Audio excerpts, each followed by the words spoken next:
can't use DNP safely.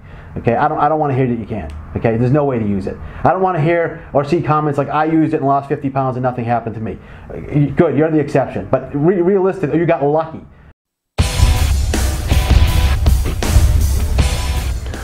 Welcome to PricePlow. All right, Bruce. Hey, everyone. Mike with PricePlow.com. This is Bruce Kneller. And so, world-class supplement formula. We've been saying that all day long. No. So we just had a video on tianeptine, and you got very animated. But I wanted to ask, let's say that this ingredient had not been patented in America at all. And there are companies that wanted to sell it as a research chemical. And a lot of people are selling things as research chemicals. They're saying, this is a gray area. It's not a supplement, but I can sell it for research purposes. What's your take on that? I have mixed feelings about the whole RC sort of industry, okay?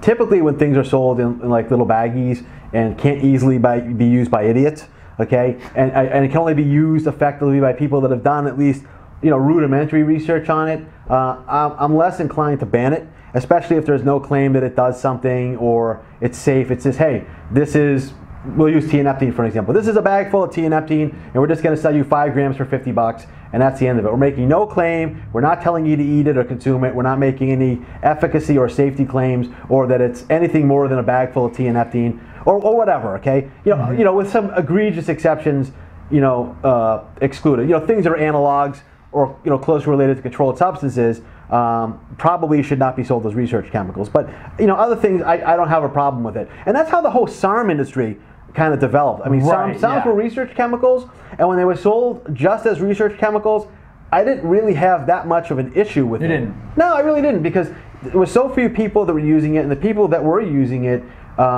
still, if they ate it or they made any indication that it was a dietary ingredient or safe or effective for anything, they're breaking the law. Okay, but most of the folks that were involved in that were pretty educated. I mean, they knew what these things were and how they worked, and a lot of them knew more about the side effects and had pulled the clinical studies more than I did. I mean, a lot of these folks online sort of educated me going back into like 2013, 2014 when they first kind of surfaced. So I don't necessarily have a problem with the research chemical thing. I think the FDA does. I keep mentioning the FDA. People are going to hate me. They think I'm this pro-FDA guy. I'm just pro-fair, okay? I think the FDA doesn't like research chemicals, and I think they will try to find a way to prosecute you if you're selling them. And the case may be strong or weak. I'm not an attorney. I don't know. But me personally, just as a regular guy. This is just, okay, your personal opinion. Personal guy. I don't really have a problem because there's a barrier to entry when you're getting a little baggie full of white powder. You have to have a scale and ways to titrate things and make serial dilutions,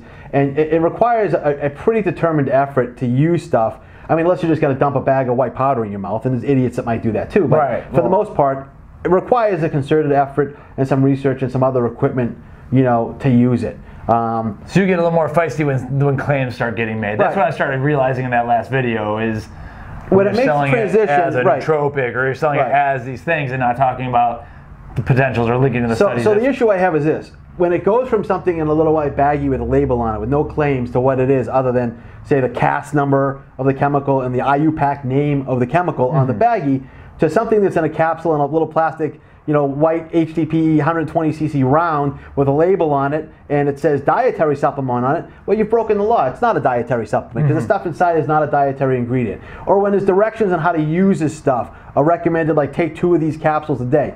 You've clearly broken the law. Okay, and that is you've also made it easy to use because people are really opening up a bottle and taking a capsule is very easy. It's a lot easier than opening up a baggie full of white powder and in most cases using it. So that's when these things go from sort of fringe to more mainstream, and that's when problems really develop. So again, I have mixed emotions about research chemicals. I think some of them that have been sold should never have been sold because of the nature of them. Just me personally, that some of them are really dangerous and people have died using them. Look at DNP. Perfect example. DNP. People took DNP. It was sold as a research chemical, and they died. I mean, they got cooked to death. I mean, the sounds like a horrible death. Right, a horrible, miserable death. Okay, that for a long time we didn't really know of a way to sort of cure it or treat it. And there are some ways that I'm not saying it's a good idea. I don't want to talk about how it's treated because I don't want anybody to think I can take it safely. You can't use DMP safely.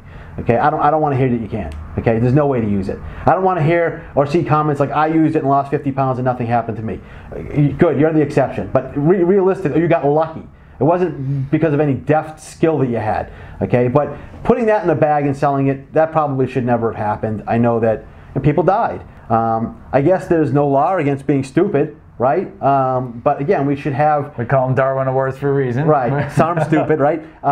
It's just that people should be aware of the risks of what could happen, or as much knowledge as we have regarding what could happen when they buy these things. And again, putting it in capsules or tablets or some kind of powder and putting it in a container and calling it a dietary supplement, there's kind of an underlying thought that, well, it must be safe because it's a dietary supplement. Well, it's not even a dietary supplement. You lied. You broke the law. Right. So you created a false sense of security amongst consumers that what they were, buying from you had a reasonable expectation of being safe. And that's clearly not the case. So that's where I have the problem with, is when it kind of goes from over here, with a few people using it as research chemicals, to over here where somebody puts it in a tablet or a capsule or a powder and flavors it and says it's a dietary supplement and it'll do this, that, and the other thing, and this is how many doses a day you got to eat. That's when it becomes really problematic. Gotcha. Yeah. So even though I think the FDA or DEA would say that the Bruce definition is not strict enough, I personally think that's fair, and so I'm going to have to agree with you for the time being right now.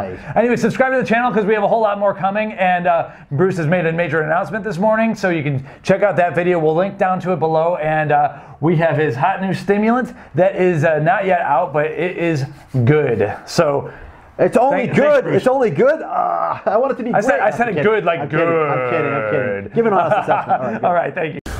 Welcome to PricePlow.